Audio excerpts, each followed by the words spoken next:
साथीहरु नमस्कार।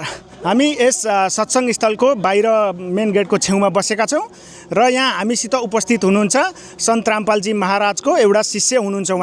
उहाँसित हामी यस कार्यक्रमको बारेमा केही जानकारीहरु लिन चाहन्छौं र यस भिडियोमा उहाँले यहाँको बारेमा व्यवस्था के कस्तो छ सबै चीजको जानकारीहरु दिनुहुन्छ। सर्वप्रथम उहाँको हामीले परिचय सोधौं है त। सर नमस्कार।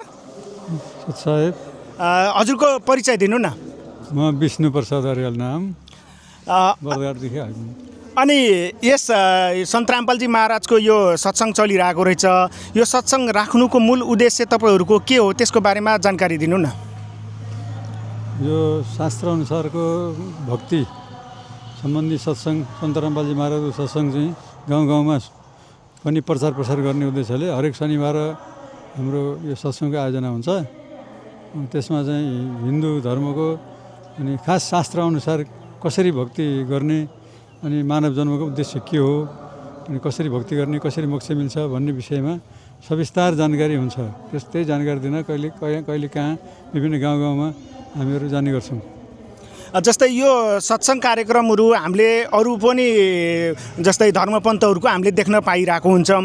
त्यसमा चाहिँ मान्छेहरुले शुल्कहरु पनि लिने गरेको हामीले सुन्न पाइएको छ। के यहाँ पनि तपाईहरुले जस्तै श्रद्धालुहरुलाई बोलाएर केही शुल्कहरु लिएर यो कार्यक्रम राख्नु भएको हो कि के कस्तो हो त्यो व्यवस्थाको बारेमा जानकारी दिनु न। शुल्क विषयमा यहाँ कतै पनि केही पनि शुल्क लाग्दैन, कहीँ पनि शुल्क लाग्दैन।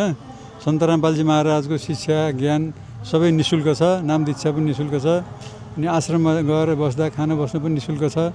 यहाँ पनि कुनै शुल्क लिएको छैन। यो निशुल्क सत्संग हो।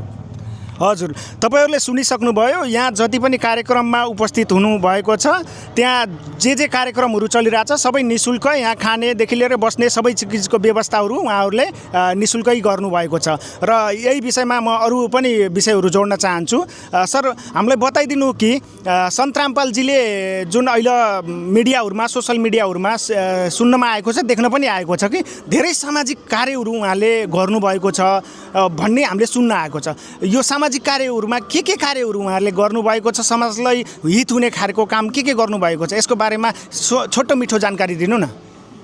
सन्त रामपालजी महाराजले गर्नुभएका समाज सुधारका कार्यक्रमहरू धेरै छन्। जति जे गर्नुपर्ने हो सबै गर्नुभएको छ। जस्तो समाजमा रक्सी छुटाउने अनि सुर्ती चुरोट चाहिने छुटाउने, लत छुटाउने अनि यो दाइजो प्रथा कलङ्क चाहिँ समाजको कलङ्क दाइजो प्रथा चाहिँ निर्मूल गर्ने यस्तै सबै चाहिँ गर्नुभएको छ उहाँले। अनि निशुल्क सत्संग ज्ञान सुनाउने गर्नुहुन्छ।